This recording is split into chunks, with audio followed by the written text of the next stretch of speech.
And now, for $1 million.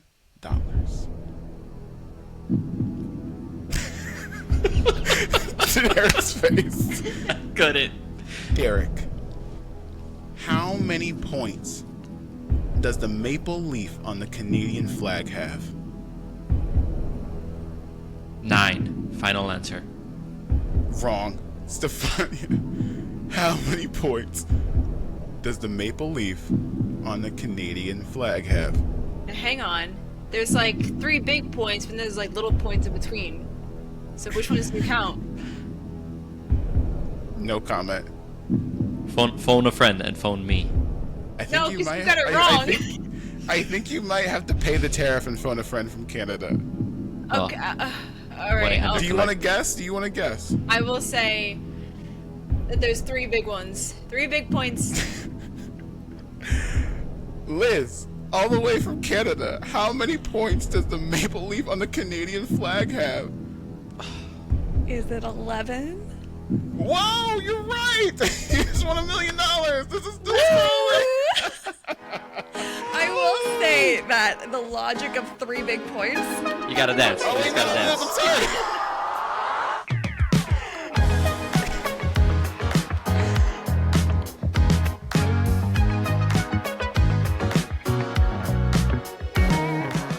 Wow, what a thrilling way to start still scrolling.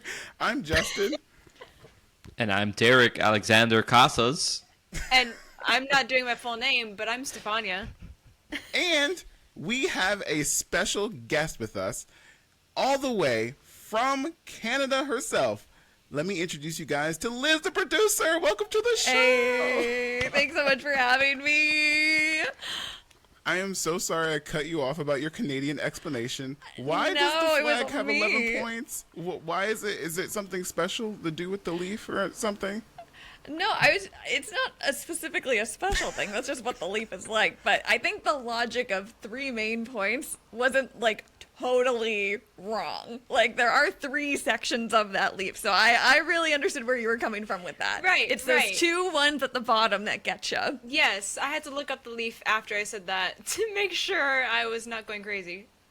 It's very funny sometimes when you look at like fake or AI made Canada paraphernalia, because sometimes a fake maple leaf will look like a cannabis leaf. I've seen that from time to Really? time because they're Interesting. both pointy leaves, and sometimes people that don't know Canada when they're writing code mix them up. So it's a fun little tidbit for your AI sleuthing on the internet. So I was Wow. gonna make a joke and actually say it was like 5. like Get out of You here, know? Stefan. Well, thank you so much for coming on the show. We are so happy to have you, but also we have so much to talk about. We actually have a jammed-packed show full of news stories that talk about. So, Derek, what did you stop scrolling on this week? Sinners. My entire feed, my entire personality That's it. is Sinners. Sinners. That's the whole Okay. thing. I would do some sort of an accent, but I'm afraid that might get me canceled, so I won't. Actually, Sinners. you know what?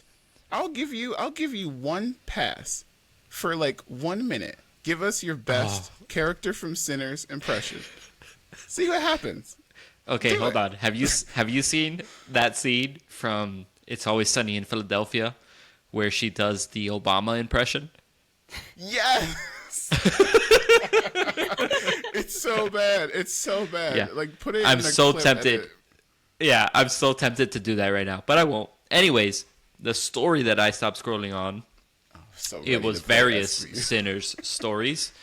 But the biggest one, aside from the fact that it has made certain weirdos very weird about Haley Steinfeld, Sinners has also had the smallest second weekend drop of any movie since 2009's Avatar, and it is the smallest second weekend drop for any R-rated horror movie ever. So it's a massive accomplishment in the sense that it is continuing to build that momentum and word of mouth and hype around it and staying kind of in the zeitgeist, so much so to the point where it's essentially getting more people to go watch the movie. I'm sure some of those are second viewers, but I doubt everybody went to go see it for a second time. So that's pretty cool because it's such a niche movie. It's such a specific movie. It's a movie that I'm sure some people just aren't going to go see based off of like very shitty principles that they have. Really? So for it to overcome all of that and still kind of not just be number one at the box office, but have a very small 6% decline at the box office in its second weekend is impressive. And it's an impressive movie as it is. But it's got that a lot more of a hold Question. on the Before we pop talk culture. about Sinners more, I don't mean to cut you off, Derek. How Uh-oh. many of us have seen Sinners? Raise your hand if you've seen it. I've not seen it yet because Oh, it was not geez. my turn to pick the movie. Wow. It's not my turn to pick And the I'm seeing movie. it tonight. I'm sensing a theme that the two people of non-color have not seen Sinners yet. Hey now.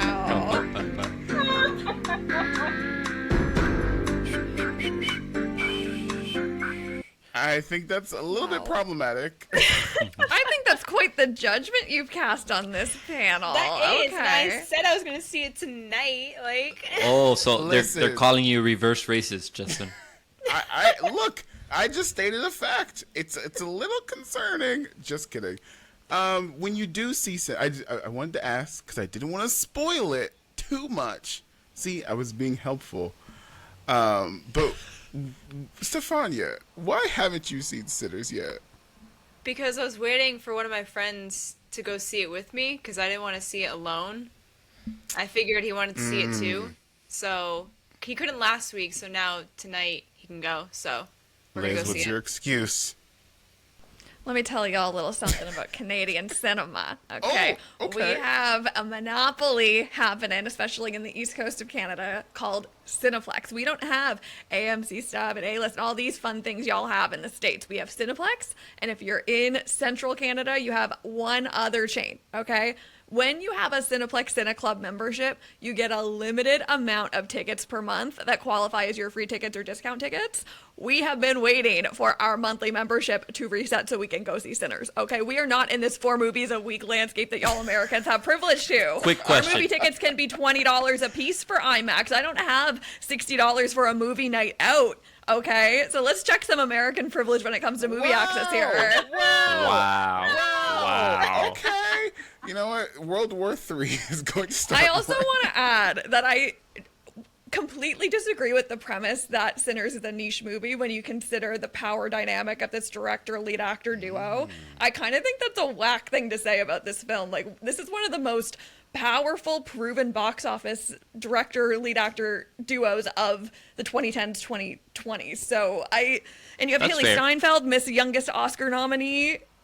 Oh yeah. Like that's Well, I'd push trigger it. back on that. I think that there's a little bit of an interesting dialogue when we take a movie like Sinners and we immediately box it into something like that when none Well, of the people plot- powering it Plot would. genre-wise is what I meant by niche. Okay, plot Horror genre-wise. vampire's been around though. Like I don't think that that's that horror niche when you have Interview with a Vampire killing the TV charts. That's true. Especially in Canada, we've got a bunch of vampire movies that have been charting and crushing our Canadian Screen Awards circuit over the past few years. Like I don't think we're really that out of left field here, but that's just my 2 cents. Interesting. Okay. Derek, why do you think Sinners was so successful, especially in the second weekend? Oh, man, I mean, I think the short answer is just Michael B. Jordan. You know, That's it? he's got that sauce. Yeah. No, I think I was talking about this with a buddy of mine the other day, where filmmakers, these studios, oftentimes or in more recent history, aren't respecting the audience. So they're basically saying like, "Come and watch this movie. It's garbage, but it will make me money." And I think Sinners is a perfect example of where I think studios should lean into, which is make good movies, respect your audience, make it worthwhile that they're spending their money or waiting for their membership to renew so that they could go watch the movie again. And naturally, it will make you money, right? Like, it's such a Right. good film that, let's just say in an alternate reality, right, where things were different and it didn't have this huge word of mouth and social media viral nature that it has right now, this second weekend would have looked very different. But that's not the case because it's such a good movie. It's got such a good cast. It's got such a good story and effort and passion behind it that you're watching it and you feel that. There was a point in the movie that I was just like, bro, these guys are just showing off. Michael B. Jordan is just showing off his talent. Ryan Are you talking Coogler. about the pierce the veil scene? The spirits scene. Yes, I don't want to spoil it for other viewers. That scene got me, and I was just like, kind of crazy. I will never experience anything else like this ever again, probably. But not just that, specifically Michael B. Jordan playing the twin, right? Playing twins. That was just showing off, right? But then from a cinematography, directing standpoint too, there's certain things where it's like, you see people playing twins all the time, and you're like, oh yeah, it's the same person. They're just, that's a split screen, that's a green screen, whatever. You did not feel that here at all, and they were doing shit like passing items to each other, like passing a cigarette back and forth and stuff. And you're like, how? Like, I know how they did this, technically speaking, but also how the fuck did they do this? How did they nail it so well? So it's just the passion and the effort behind the movie has really gotten through to audiences, and I think that makes a difference with people nowadays wanting to spend their money as opposed to waiting till it hits streaming. Yeah. And I think that's kind of the simple version of why it's doing so well. I do have a tinfoil hat theory. Uh-oh. Okay. Don't uh-oh. This is a good I one. Always uh-oh. I always No. uh-oh. You know okay. that. Put on your tinfoil hat. All right. Is it a recession indicator that a vampire movie is really successful right now? Are you talking about because Twilight? Because Twilight. Yes. The economy doesn't look good. Bring back vampires. I'm just saying, it could. There's Am I been wrong? a lot of signs of like recession, comeback happening.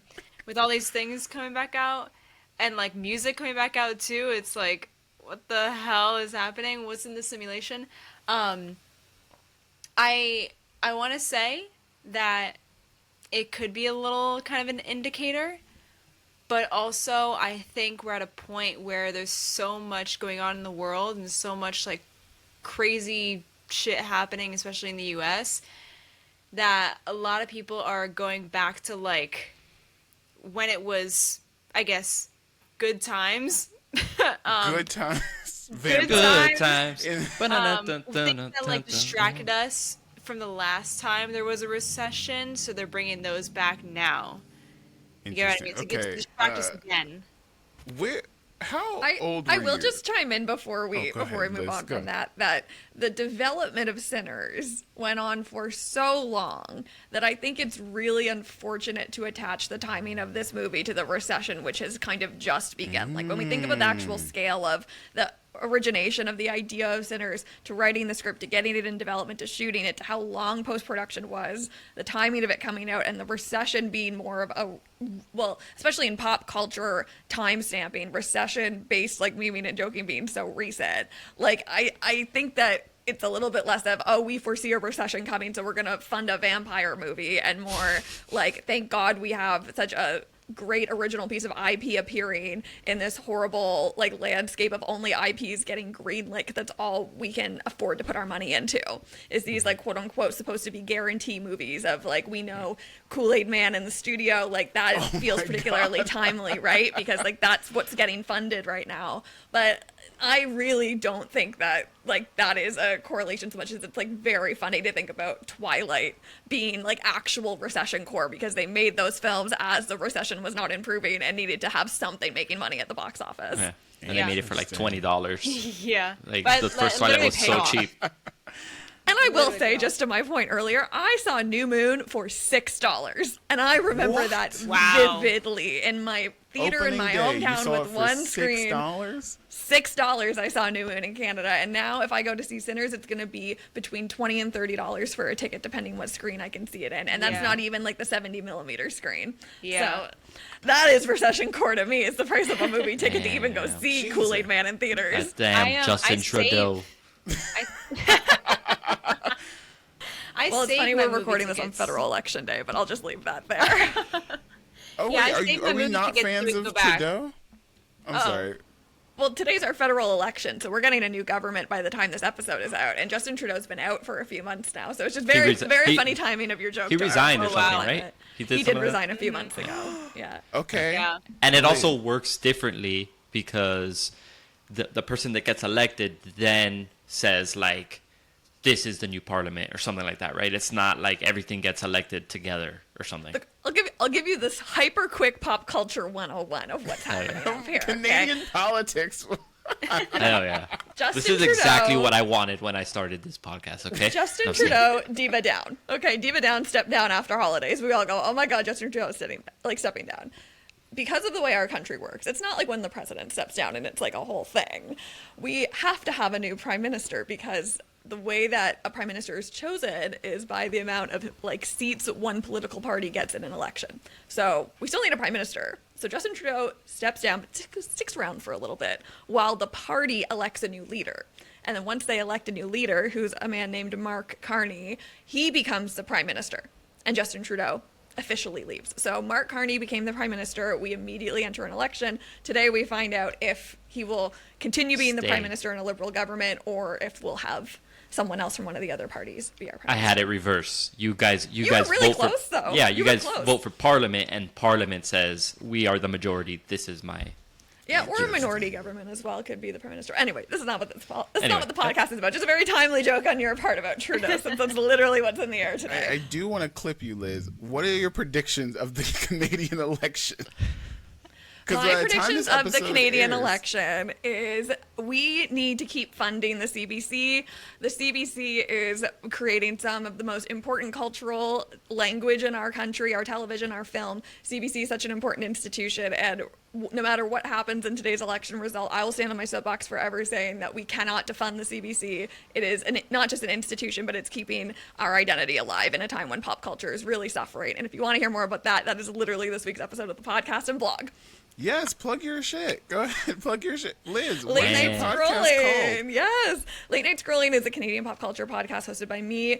Canadians are not just Canadian famous. We're famous, period. Our problem is more about our media landscape being so Americanized. So we're having the hard conversations, having interviews with people doing the good work to make Canada hot on an international level. And this week we'll see what the election results are and talk about what it means for the future of our media landscape. And if you're interested in that, you can tune in. And you can stream North of North on Netflix if you want to support Canadian-made media in America. Nice, nice. Speaking of Canadian media, Liz, what story made you stop scrolling this week? Oh my God. Okay. How much do you guys think Magic the Gathering is worth as an IP? Not that much. I mean, You know, a lot. probably more than we expect. I think it's a lot because of the collabs that they've done. It is true. Come on. They just did like a huge one with Marvel. Their like Doctor Strange one, I think, that they released at New York Comic Con went up on eBay for like so much money. Like they gave those cards out at like a panel. And that's like the only place you could have gotten them or something, yeah. I would not say $1 billion. Wait, It wait, is a you're billion. facing- It is a a billion. billion? Are you serious? Okay. Magic maybe the I'm not plugged Gathering in. is a $1 billion franchise by Hasbro. Okay. What Okay. stopped me in my scrolling this week was I was writing and doing my homework about a film called Nirvana, the band, the show, the movie. Okay, it's a long title. This was a film that went to South by Southwest, won one of the big awards, and it absolutely like tore the roof off the place. Like, this was one of the biggest premieres of South by Southwest. The intro to the film was that you guys might be the only people to ever see this film because of the amount of legalities that are behind it, and we might never be able to legally screen this in theaters. Okay, that was the setup for it. It absolutely devoured. Neon acquired it like straight away. Neon's going to distribute it along with Elevation Pictures in Canada, and that film is a Canadian film that comes from a Canadian cult classic comedy show by a guy named Matt Johnson, who you know because he's the one that made Blackberry with Glenn Howerton from It's Always Sunny. Remember that film from awards season a year Blackberry. That was a good movie. It's great. So that's Matt Johnson's film, and it also was a miniseries in Canada as well. So Matt Johnson goes from Blackberry to Nirvana. Okay, makes that film, which has been a film we've been waiting for since about 2017 from him. And as I'm researching and trying to get all my ducks in a row about Nirvana, I come across a little article saying that Matt Johnson is being courted by Hasbro to make the Magic the Gathering movie. This is a movie that's been stuck in pre-production hell for so long. They could not get a director attached to it. There's no script attached to it. They are trying to get this thing off the ground. They have the heat of like Barbie and the studio Kool-Aid Man behind them of like, we have one of the most, like the biggest pieces of IP in the world. We got to make a movie with it. And Canadian King himself, Matt Johnson, might be the one to finally take it off the ground, which is wild. So apparently it's being reported by Deadline that there hasn't been like a formal offer extended to Matt Johnson yet, but like we are talking Barbie levels of like IP madness upon us if this thing gets greenlit. Interesting. Okay, I have so many questions. Number one, how many people on this podcast have played Magic the Gathering? Raise your hand. Liz, you play Magic the Gathering? Oh, come on. I literally have a Dungeons & Dragons podcast. You think I don't know a little magic? Plug your D&D podcast, by the way. We do a podcast called The Dropout Drop-In where we talk about Dimension 20 and all the shows that Dropout TV is making. We talk a lot about the seasons of Dimension 20 and how they're pushing forward D&D specific and TTRPG specific television. I talk about it from a production standpoint. My co-host Jordan Brown is an expert on all things Dropout, and he talks about it from like a cast and talent perspective. It's really fun. We break down all the shows they do, why they rock, and what they're adding to the landscape. So if you're into that, come hang. I'll get Jordan on this pod too. Oh my God, you'd crush. But I'm concerned about this movie because I loved the Dungeons and Dragons movie. I loved it so much. I thought it was very well done, perfectly cast, but it didn't make that much money. Do we think the Magic the Gathering movie is in a similar spot? Could be. I could see it being, and I'm not even sure like if there is lore like that for Magic the Gathering, especially now that there's like Marvel expansion and Doctor Who expansion. Like they've got so many collabs. There's a Doctor Who Magic the Gathering. Mm-hmm. Damn. Pause. Yeah, yeah. So I'd be concerned more so that the good thing about the Dungeons and Dragons movie is that literally Dungeons and Dragons, you make your own adventure, you choose, and so that story could have been whatever. But Minecraft, for example, that story was just so like bleh of a story, and it was supposed to be about like creativity. So that would be my concern with something like Magic the Gathering, where they just give us a generic like fantasy Skybeam bad guy gets released and from his prison type story, and it's just not well done. It's just done to make money. So. Okay. Steph, have you played Magic the Gathering? Are you excited for the Magic the Gathering movie? I've never played. I've played like other card games and stuff, but not that. I have not seen Dungeons and Dragons, and that's been on my list for a long time, and I keep forgetting to I keep forgetting to watch it. Okay, but like stuff like that, like movies like that, I really, really love. Like fantasy stuff, I really love. So while I don't want to see the Minecraft movie, I don't really care for it. Something like Magic the Gathering, where it's like fantasy, you know, they could have that fantasy aspect to it. I would probably be interested in watching. Doesn't mean I would play the game. But there are card games that I have like played, especially with like Marvel So I never got into D&D. My brother's like, you should do D&D. I think you'd like it because he listens to like these podcasts and watches these things and stuff. So I feel like I would go see it. I just, I'm worried that it might be too niche. I know Liz says it's a Barbie IP. What makes you think that it's a Barbie IP, Liz? Well, it's $1 billion IP. That's really something. Hey, like when you think about like from a production standpoint, like you want to greenlight something that has an audience for it. $1 billion is an audience, whether it's an audience of people that have been playing forever or it's kids just getting into it. But I totally agree with your takes on like, I don't, in a way that when the Dungeons and Dragons movie was announced, it felt like I immediately knew who the audience was for it. I don't know who the audience is for a Magic the Gathering movie without knowing like, who are you attaching to it? Is it going to be like a Minecraft movie, or is it going to be like a Dungeons and Dragons movie, or is it going to be like something else entirely? The thing about Matt Johnson as a filmmaker and as a television maker as well is he is such a character artist, and what he does so well is the hero's journey and not the hero's journey, just everyone's journey in a film. And that's the thing about his filmmaking that's really his signature stamp, is how he finds weird angles and endearing angles into every character, even the ones you hate. So I think about that in the context of like this fantasy IP, and I'm like, well, yeah, you have a lot to work with, don't you? If that's the kind of filmmaker you're going for, like, it seems to me like that's the kind of story they want to do. So maybe it's less about like the functionality of Magic and more about like, let's take some characters and really bring them to the screen with like the backing of the IP around it, versus the D&D movie was much more about the functions of the game and played a lot into like the heart of the community that way. I don't know. It reminds me, did you guys see or hear about the Until Dawn movie that just came out? Did it come out already?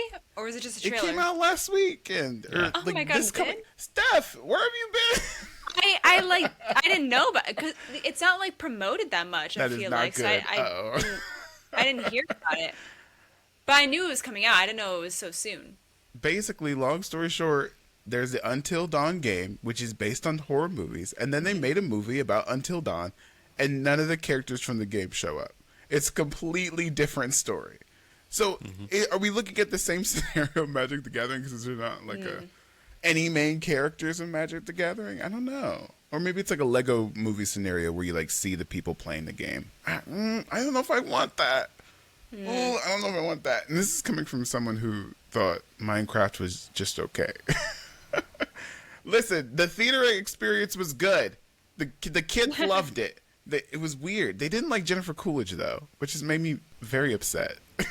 My theater only laughed at Jennifer Coolidge. It was there was no chicken jockey. There was no Jennifer Coolidge. Absolutely saved the screening I was out of Minecraft. Really? Oh yeah.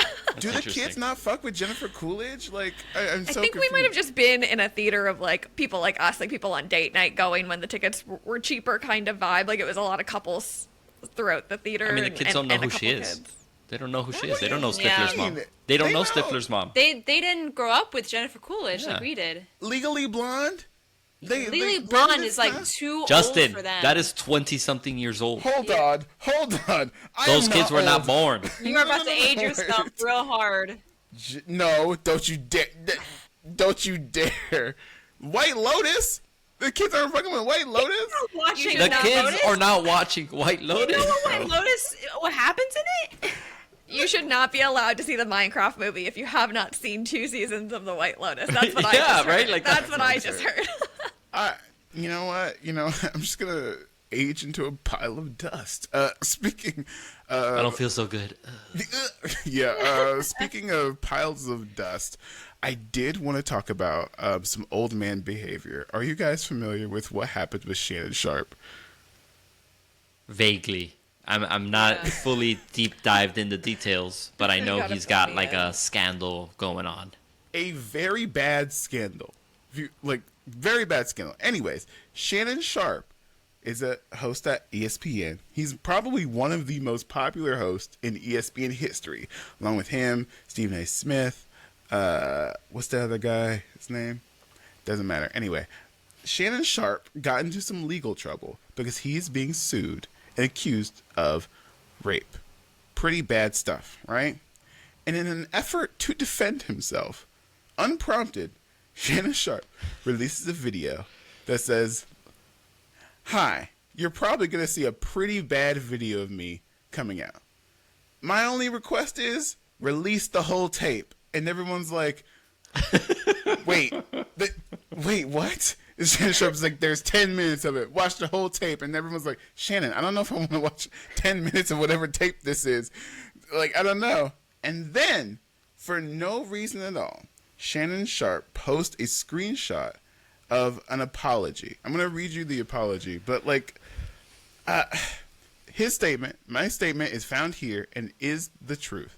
The relationship in question was 100% consensual. At this juncture, I'm electing to step aside temporarily from my ESPN duties. I will be devoting this time to my family and responding and dealing with all of these false and disruptive allegations set against me. I plan to return to ESPN at the start of the NFL preseason. I sincerely appreciate the overwhelming and ongoing support I have received from my family, fans, friends, and colleagues. Shannon Sharpe. The problem is, it was a screenshot of a text that was sent to him. If you know anything about iPhones, this message was not in blue, like ink, not blue. It wasn't blue. It was gray, which means his lawyer sent it to them, said, post this, and he literally screenshot, posted it.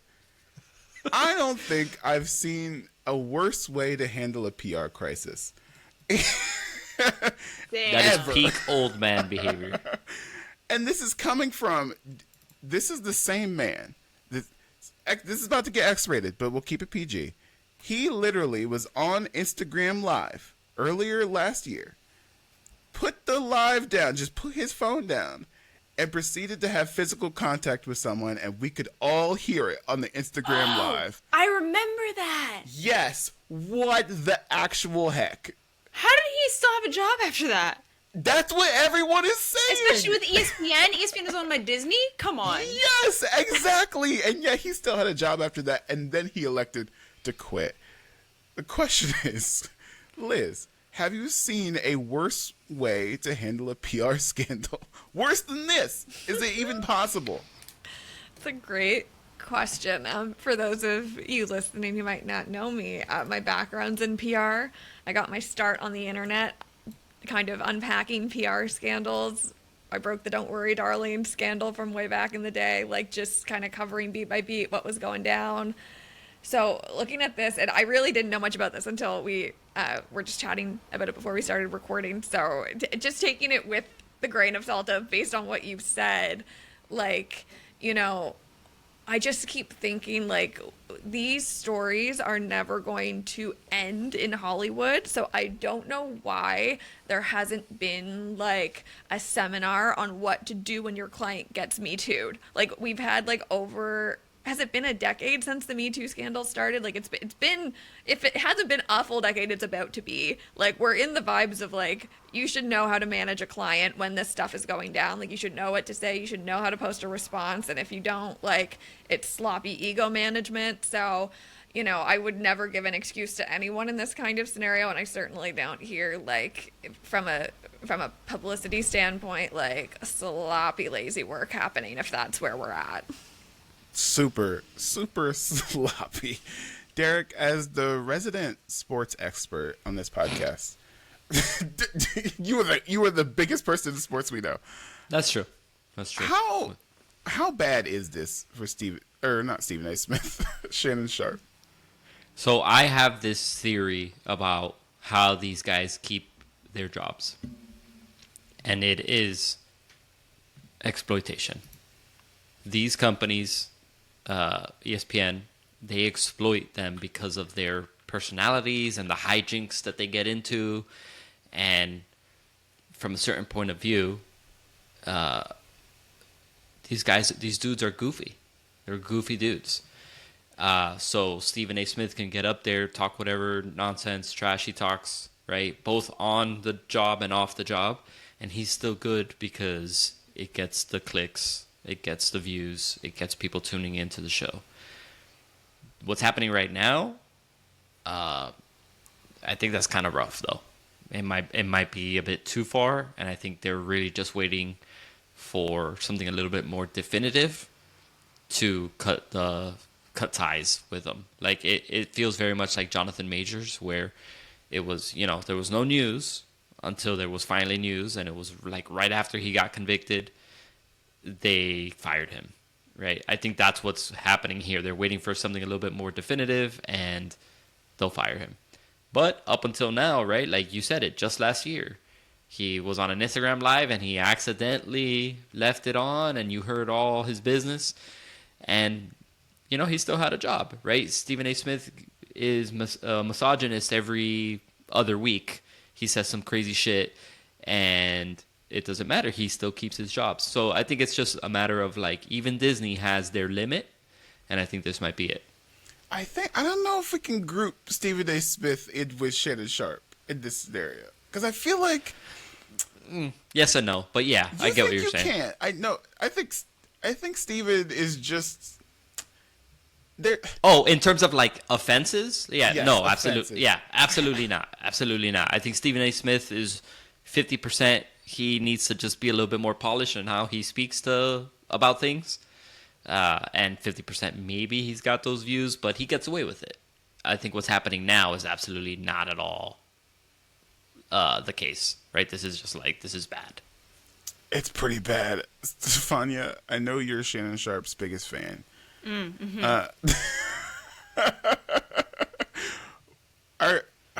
Will this stop you from watching ESPN? It ain't gonna stop nothing because I never started. And That's all I gotta say about the matter. It's pretty bad, especially It's if you very bad. did. I unfortunately listened to some of this tape. That was okay. Listen for the story. And it's nothing like physical is happening, but he does threaten the woman in the tape. That's the most important part. yeah, In that, Shannon, number one, this woman is an OnlyFans model. Stephen then says her real name in this tape, in this video, and you're like, Shannon, please don't dox this random woman. Yeah. But also, I think that's like the nail in the coffin in terms of Disney. And when it comes to I know we talked about Jonathan Majors when that came out. I don't think Disney cares about the morality of either case. I think they care about what's bad for business. And as soon as Jonathan Majors became bad for business or distracting from business, then they got rid of him. Yeah. And I think the same thing happened with Shannon Sharpe. As soon as it becomes bad for business or legality, like, remember when the whole Johnny Depp thing happened? Yep. In that a lot of the people that he was working with, like, if you go down this road and legally says that you did this to someone, then we can't work with you. If it's hearsay, if it's rumors, maybe. But once the legality comes in, there's nothing we could do. You're bad for business, right? And I think this exact same thing happened with Shannon Sharpe.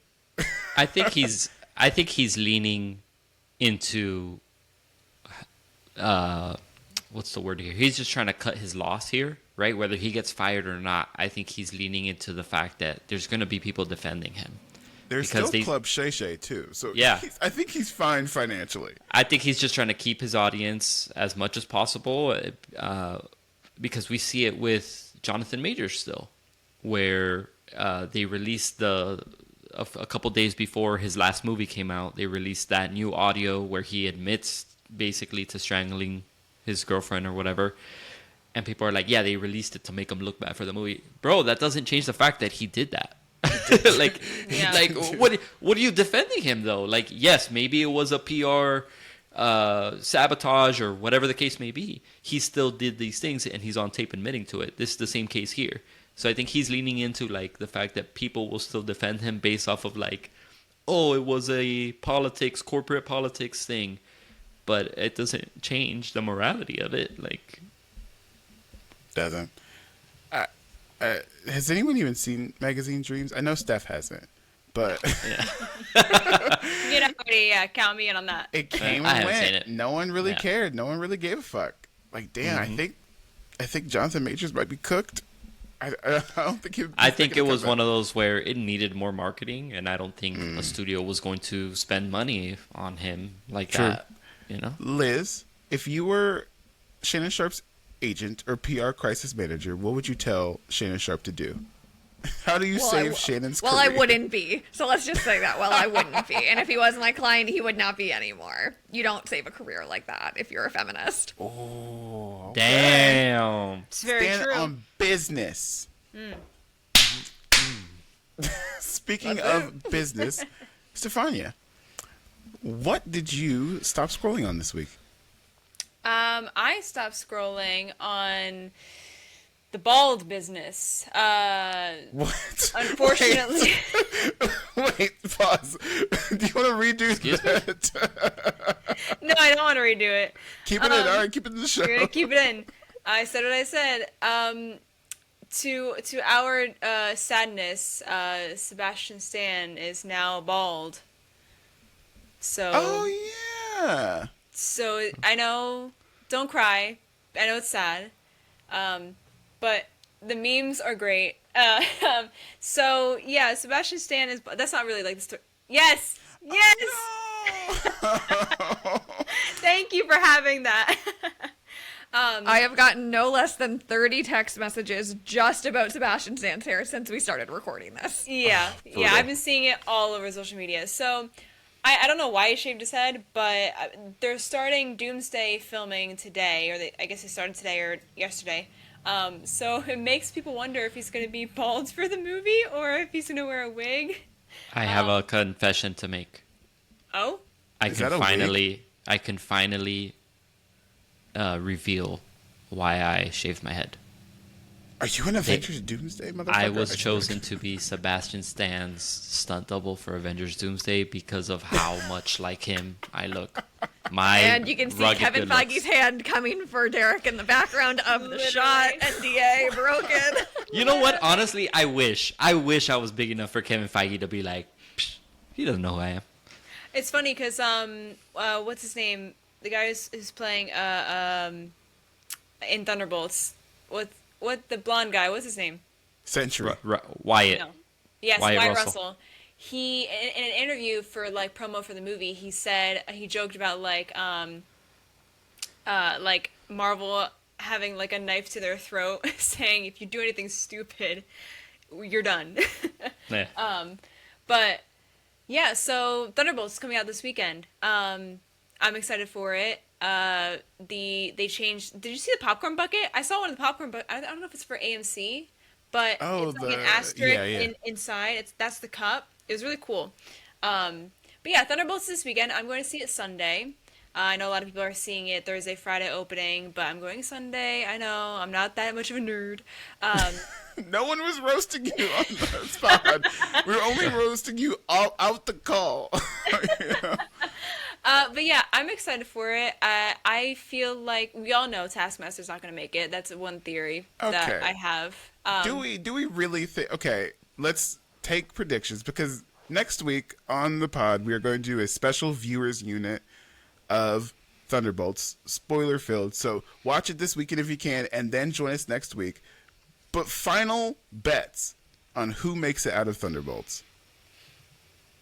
Okay. Everyone who had a chair in the Avengers Doomsday. Shoot, that's a bad question. Thank you, Derek. Basically. Of course, Yeah. they all had. But Taskmaster didn't have one, I don't think. Taskmaster did not have one, so Taskmaster's out, especially because they changed the asterisk.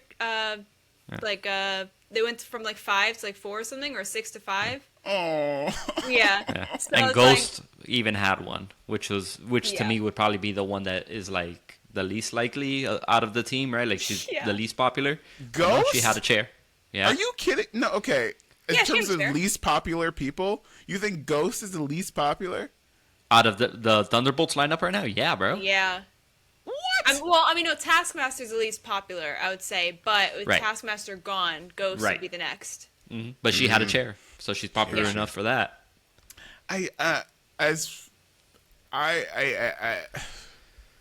When it comes to Taskmaster, we all know she's toast, right? Oh yeah. My main question going into Thunderbolts, to be honest with you, is like, number one, what the fuck is going on with Bucky? Because making him a senator, wildest He's a choice I've congressman. ever seen in the MCU. Yeah. He's I a think what congressman, happened. bro. Yeah. Get your facts straight, bro. Oh, I'm sorry. Would you vote for Bucky even if he was a congressperson? Would you vote for Bucky, Steph? I would vote. I would have Bucky do a lot of things. Hell yeah. Not voting is one of them? No, that was supposed to be like an innuendo, but anyway. Oh, okay. You see, I was with you. when I'm two in the people, fanfic trenches with you, Steph. I got that immediately, okay? You know what? You and me. No, Yeah. no. That is not called for a Law and Order theme. Because it's true. Straight to jail. Even bald Bucky, let's be honest. Really? Bald Yeah. Bucky? Oh, I wonder if he's gonna actually like wear a wig for Doomsday look, now. listen, Justin. Sebastian Stan played Donald Trump in a movie Yes. very he well, did. right? And he has not lost not one single thirst of a woman, of a person, of anybody that was You previously too, thirsting from him. Derek? You too?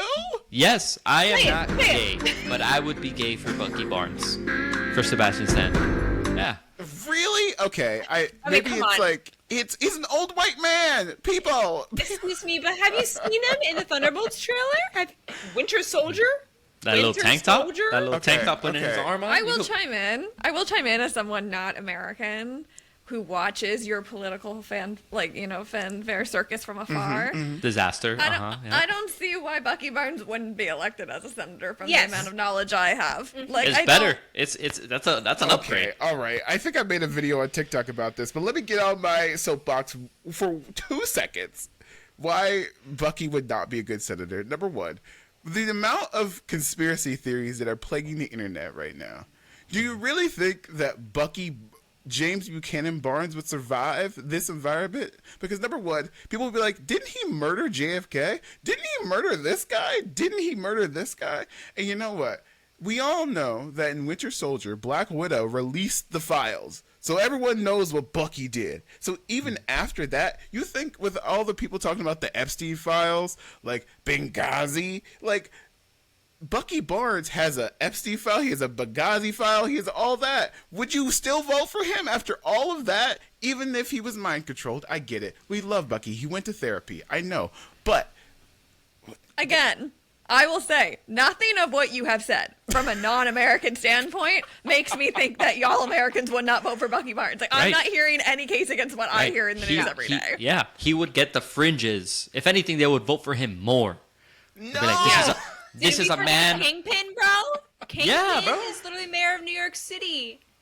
Here's the thing. He's from the How liberal do we think Bucky is? He's an old white man. I would Yes. say he can change his opinion. He's And I been think in there's the current different century long enough. conversations. There's different conversations about the electability of Bucky Barnes and like the ethical political ideology of James Buchanan Barnes. Like, if you're talking electability politics, like, yeah, Bucky Barnes is going to be president of the United States. I see that happening. No way. Oh, There's yeah. no way. You know what? We'll leave it to the viewers. Would you vote for Bucky Barnes? Or do you think Bucky Barnes will win? Leave it in the comments below on this clip. There's no fucking way. I guess my root of the issue is that I don't think Bucky, who has been forcibly, I guess, forced to fight in wars and things that he didn't want to, as soon as he's free, would, not that like Congress is a fight, like a physical fight. I think you would want to stay away from government entities altogether. But if Thunderbolts changes my mind, you'll be the first to know on this podcast next week, you know? Justin, there's an entire generation of Americans who were forced to serve in Vietnam who then ran for government. So Listen. again, I say, you're not saying anything that I have not seen happen from an external standpoint. Dang. Look, guys. We Bucky, got roasted by a Canadian, guys. we deserve it. I mean, we deserve it, deserve it to at be this honest. Yeah. Sorry. Look, Bucky would not get elected because he hasn't bankrupted a casino and multiple other companies yet, and he hasn't been a reality TV star. Then or maybe in Home Alone. right, and he has not been in Home Alone 2. Yes. So there you go. He wouldn't get elected. Gosh, No, that's a case I stand with, Derek. I'm with you on that. I just, you know what? I will happily wait for Thunderbolts to change my mind. Last predictions for Thunderbolts. Steph, go. So Taskmaster dies, sure. I don't know. Did Red Guardian have a chair? They all had a chair? Yes. Except for Taskmaster. I know we're putting a lot of stake in the chair. It could be a flashback. Maybe could be. It's possible, but unlikely. Multiverse. Yeah. But what do you think is going to happen in Thunderbolts? Well, I feel like Sentry's definitely not the big bad. Sentry, I feel like, is kind of the puppet, I want to say, for whoever the big bad is, and I don't think Sentry's going to be like the villain by the end. I think he's going to be kind of like what the Thunderbolts are, like not vigilantes, but like anti-heroes kind of vibe.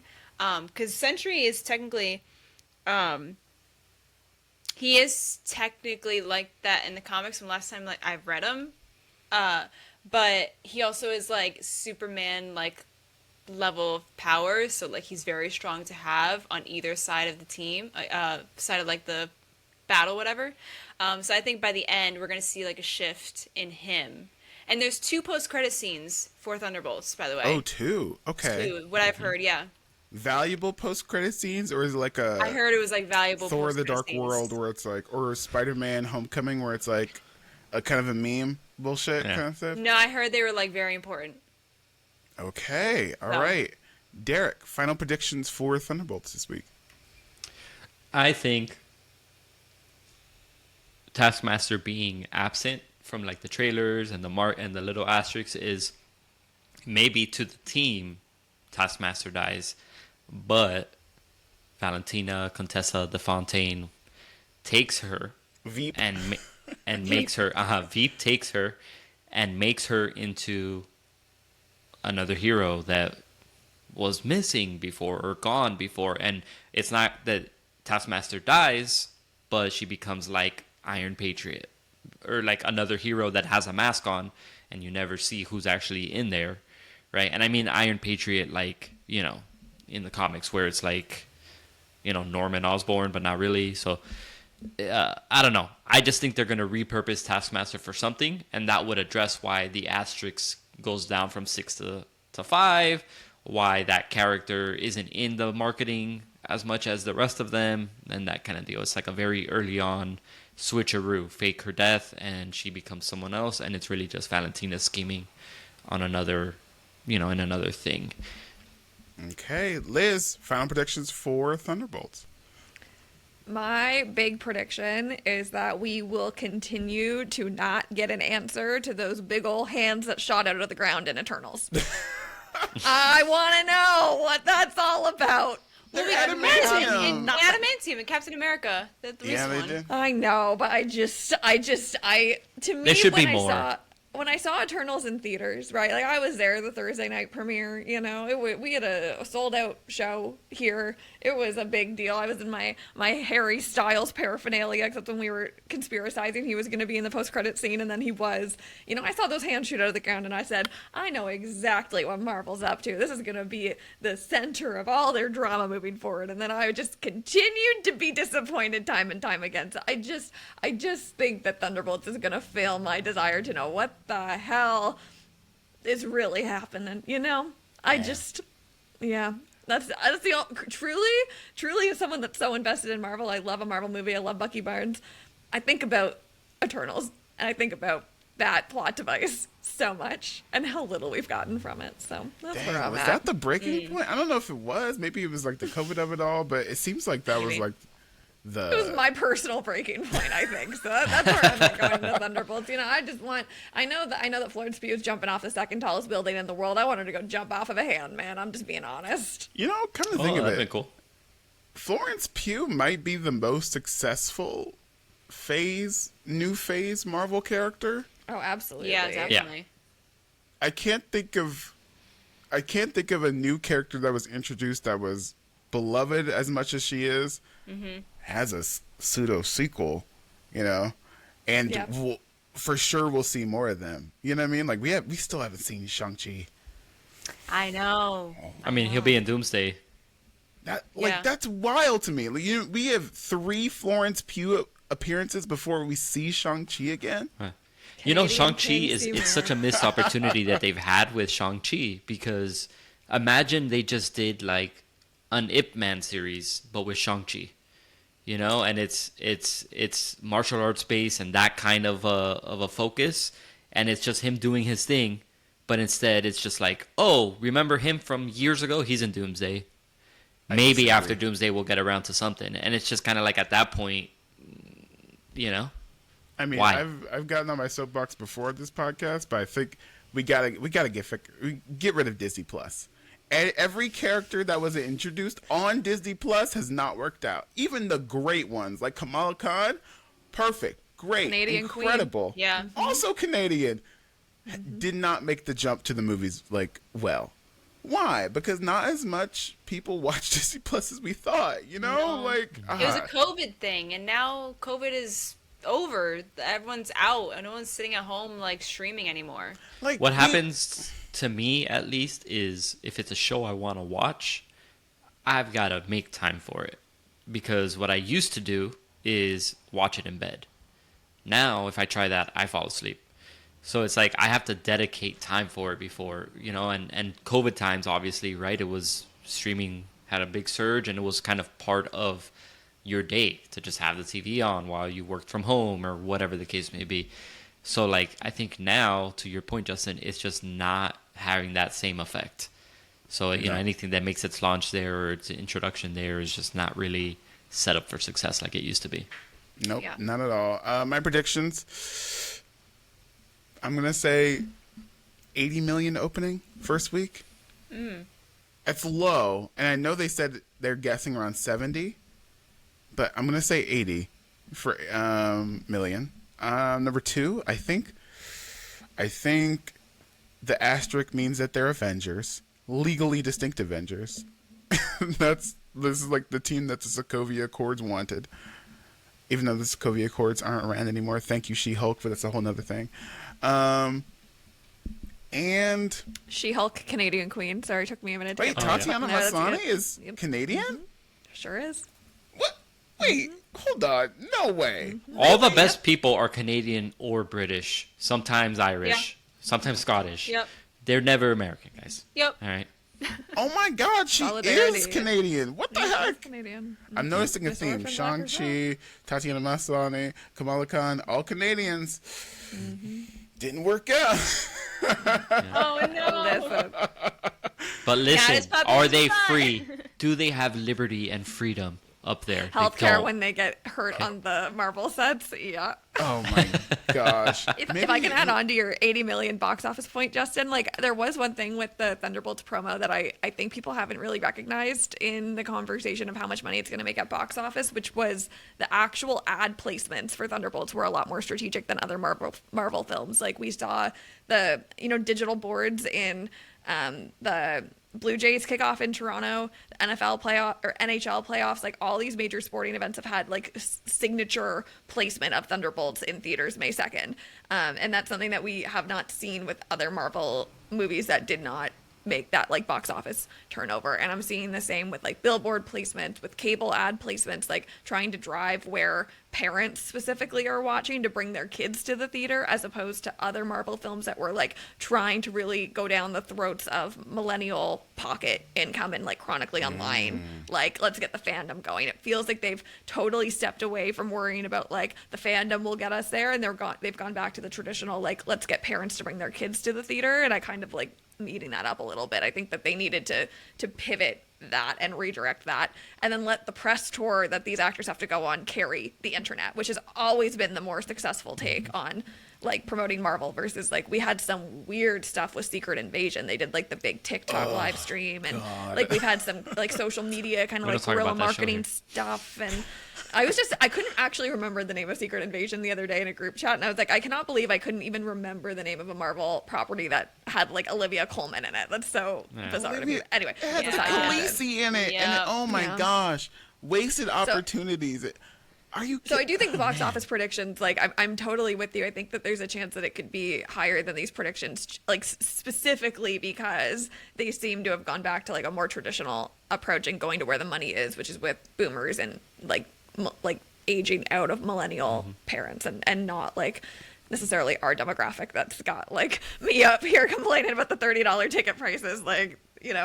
I think what we're gonna see is, I think we're gonna see like a successful opening weekend for them, mainly because like you said, the marketing, they did a pretty good job on the marketing for this film, but also like the cast that they have, just the way they talked about filming and working with each other, and how like fun it was to work with each other, and also like these actors, a lot of people really enjoy. And having them all be together, like you're gonna have your funny moments, of course, because these characters, they're like pretty funny from what we've seen. You're gonna have your serious moments. You're gonna have some great action too. And I think what we're gonna see is a successful opening weekend, and all the hype and on social media that people are gonna like say about this movie will make more people to go see next weekend. So like it won't reach the peak of like opening, but they'll still have like a successful second weekend, I think. I think we have to talk about Sinners again. 6% last week. Yeah. That's, I think Sinners might be number one this weekend again. Like, Probably. which is crazy to think about. I mean, not crazy because, I mean, director of Black Panther 1 and 2. A little bit concerning with the screen drops that are going to go back to Tom Cruise, right? Like, I think that's going to be the major point in the Sinners conversation, right? Because they're losing all those IMAX screens too. Is it Mission Impossible coming out this weekend? Yes. Or So, this as much as like, I don't think Sinners is going to see another significant drop. If anything, I think it might actually sustain itself with second, third watches, because people are going to go back after this big push to like go see it in 70, go see it in like a different screen than you saw it in the first time. I think that it's majorly concerning that they're losing so many screens to Tom Cruise, who is doing his part by promoting how great Sinners is. Like, shout out Tom Cruise posting his like poster pic outside the theater. Like, you love to see Tom Cruise supporting film. But yeah, I worry for Sinners in the sense of like they had to release when they did to get like a good chunk of time in theaters without conversation drifting to these other movies, and Thunderbolts will draw a younger crowd, a whiter crowd, and Tom Cruise will draw in like a boomer, like parents date night out crowd that Sinners might not necessarily. So we'll see. But I will say, just as we bring Sinners up one more time, because I forgot to say this, did you know Canadian King is one of our lead villains in Sinners? Peter Dramanis is one of the Mr. Lead vampires of the film. There's no way. Yes, absolutely. You mean Remick? Is that who it is? I don't actually know. The main one. You gotta see the movie. I think he's the main one. But yeah. Jack He O'Connell. was, yeah. Oh, yeah. Oh, wow. What the heck? So he was found because his cover of Blood Moon Rising has been used in like The Walking Dead and like a whole bunch of different like horror properties, and they needed to hire musicians that could sing live while they were shooting in the style that Coogler was looking for. And He was were great. Like, hey, have you acted before? And he was like, I've done a couple things, but not really. And they were like, good enough. Come do it. I'm pretty sure Sammy, one of the main leads on like the good guys, I'm pretty sure he doesn't have any acting credits either. No, And it's he's his a singer. first role. Yeah. That's pretty That's awesome. cool. Especially on an independent movie. Mm-hmm. And he did great. Yeah. I want to see more of that. I would love to see more of like just people that have potential to just be in a movie, and just like you have to see the potential in them and just cast them, especially for independent movies. Independent movies getting a big break on an indie is pretty huge. Very huge. Speaking of huge, this episode was huge. Thank you so much for listening. I think we have to close. I don't think we're gonna have time for Emma the Asshole. Oh, I will Maybe tune mention- in next week. I almost forgot. Steph? Whoa! We're already over time. I know. We didn't talk about Revenge of the Sith. Who went to go see it? Oh, I did. I did too. I just wanted to throw that in there. Turns out he still turns into Darth Vader. He does. I was like, maybe Damn it. he'll stay on the light side this time. No. And then I was like, I wonder if they're gonna make another one after this. I will say, my outta last time here, saying it this episode, Canadian King himself, Vader. Hey, happy to see him back on Christensen screen. is Canadian? There's no way. Yes. Yeah, he's Canadian. Yes. Like, very famously Canadian. Yeah. There's no way. Oh my God. So many Learned Canadians. so much this episode. This is like an Canadian actors in movies episode. Yeah. That's what we're This doing. is literally why. my Well, job. this is the Glad real to reason. serve. This is the real reason for all the terrorists. All the good actors are not American. The terrorists are an effort to bring more American actors into the fold. But Wow. yeah, the Revenge of the Sith was like very successful this weekend for like a re-release in theaters. I think it was like the most successful or something. I don't know, but yeah, very excited. Interesting. Lots of laughs in the theater because you know how like cheesy Episode 3 is sometimes. Lots of laughs. And, Cheesy? well, It is Shakespeare, Steph. Some part, like Obi-Wan just standing there at the opening of the ship. People were laughing at that. Yeah, the drama. That was funny. Oh my god, that reminds me. There's this video that I saw where I it swear was to God, that Steph. scene. Hold on, it is so funny. Where it was that scene, and it was every time Obi-Wan appeared, Sexy Back would play. It was so funny. Oh, I should show it to you guys. That's it. That's all I gotta say. Wow. That was incredible. Love that we deviated. Story of my Liz, life. thank you for joining us. Where can the people Hey, thanks find for having you? me. This was so much fun, you guys. Thanks so much for having me. I'm producer Liz everywhere on the internet. My podcasts are all, if you go on Substack, if you're a Substack person, I'm late night scrolling on Substack. You can find my podcast and you can find the Dropout Drop-In there. So producer Liz, late night scrolling. You can get the pods, the blogs, everything from there. I'm so happy to have shed some light on Canada this episode. So much fun. Thanks for having me. Yes, might as well play the Canadian national anthem after this. I don't have it queued up, but maybe I'll You can sing just it. play I'm Just Ken. That's our new pop culture anthem. Aw. Wait, That's a good one. is Ryan He's Gosling Canadian. Yes, he's Canadian. Yes, I dude. Come swear on. to Did not know God. this? They're taking Ryan over. Gosling, Simu, and Michael Cera are 3 lead actors of Barbie. Michael Cera? All Canadian. Superbad himself is Canadian. Superbad himself Yeah. is Canadian. So You you know can who just else is extra Canadian? With I'm Just Ken. Ted Cruz. No, he's not. Wait, what do you mean he's Canadian? Was he born in Canada? Mm-hmm. How could he run for president? That can't be true. Because it's like a loophole, and What do you because mean? Someone technically, fact check Derek. if you're American and your kid is born abroad, that kid is still considered American born if your parents are citizens. Because it's like Wait, so you know. Ted Well, Cruz no, is an isn't he- immigrant? no. Yeah, and it's about Yes, sort of. dual citizenship. It's about dual citizenship, and you can claim the birthright of the country you were born in. Oh wait, I did not mean to play that. Sorry. Oh. That No, was- I'm just saying Derek's right. I had it It's queued up. true. Anyways. Thank you so much for joining us, Liz. This has been Still Scrolling. Good night.